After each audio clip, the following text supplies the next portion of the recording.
Alright, first, my name is Tom Bosha. I'm Matt's best man, if you guys don't know me. I'd like to start just by thanking everybody for being here. I know a lot of people traveled a long way to be here, myself included. I know Matt and Megan really appreciate that, so thank you. I'd like to thank Mark and Joanne Kelshin for putting this song on the world and making him such a great person. I'd like to thank Mr. and Mrs. Osby also for the same thing with their daughter, but also for hosting this wonderful reception. And lastly, I'd like to thank Megan and Matt just for giving us an excuse to get together around an open bar. So when I was first writing this speech, I had about 20 minutes of height difference jokes. Most of those got cut out, so what's left is the cream of the crop. We'll see how that goes. So I first met Matt when we showed up to play football freshman year at WashU. And believe it or not, he was actually the skinny one back then. So we eventually we played through the football season, we joined the same fraternity, and I got to know him really well, and since then we've remained really close. There are a lot of things I love about Matt, but probably the most endearing thing is how you can always know what he's thinking. He's very honest and straightforward. He doesn't play games. He doesn't hide things, and we can really tell when he's serious about something. So like when he first started playing football, he sent out an email or a letter to all the incoming freshmen that he didn't know, just to say how exciting he was. And I said, wow, this kid probably is really serious about football. And then when we joined the fraternity, he was rounding people up and always into it, and I think, wow, he's really serious about this fraternity. And, you know, there's a lot of things, and it's little things too, whether he wants to play a video game or go to a bar or whatever. And, you know, if he wants to go to Taco Bell, you better believe you're going to know he's serious. But the first time I knew that he was serious about Megan, it was a little bit after they started dating. They started dating right around the beginning of our spring semester freshman year. And we were playing a fraternity, and what that a lot involved was just running errands, little tasks, things like that. So me and Matt were over the house one day, and a few of the brothers sent him across campus to pick up some food for them because they were hungry.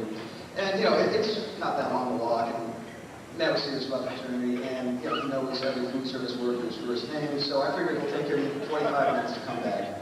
He comes back 2 hours later without any food. And everybody was a little bit confused about what happened. Well, actually, I should rephrase that. I was confused. Everybody else was mostly just angry, I think. So they asked what happened. He said, well, he ran into Megan, decided to eat with her, and then 2 hours later, he had forgotten what he came across campus for. And I thought, wow, I guess maybe he really is serious about this girl.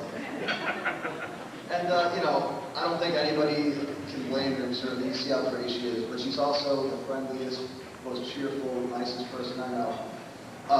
On more than one occasion, I've had to assure people that have just met Megan that she is legitimately that nice and not putting on a front, not trying to be fake or anything. It's really incredible how nice she is. I guess probably the best example of that just happened today when our limo backed into a ditch.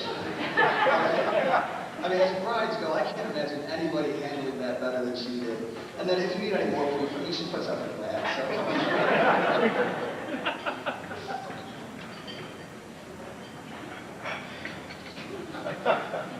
So, you're welcome.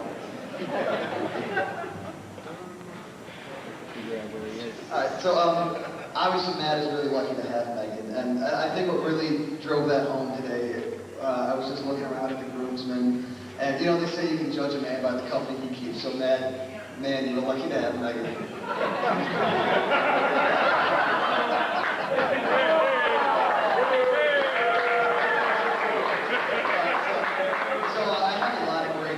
About, you know, drinking and stupid things Matt's done that I really can't tell out here, but if you want to come up to me later, I might have a few I can share. I did decide to jot a couple of them down. This right here comes about the first half of freshman year. I got a couple coming later with the rest of them, so we got a few stories we can tell. You guys don't like problem, I guess. But on a serious note, I think every guy, but definitely Matt in particular, grows a lot from the age of 18 to 24. And, you know, I've had the chance to witness that, and I'm sure that Megan's had just a ton to do with that. Those of you who don't know him that well might be surprised because you see this big, softy, nice guy up here, but he can be a little wild, a little bit of a beat at sometimes. So I guess what surprised me was that I expected, oh, Matt's getting married, he's gonna just turn off the wild side and just be the nice guy all the time. I think that's what every single guy kind of fears when their friends get married. But I don't really think that's happening. I think what I've seen is that Matt has managed to merge his two distinct personalities into one. That's just a better personality. I'm being serious. I think Megan has really brought the best of both worlds together, Matt, and I really think that's part of an incredible maturity, and I think that's awesome.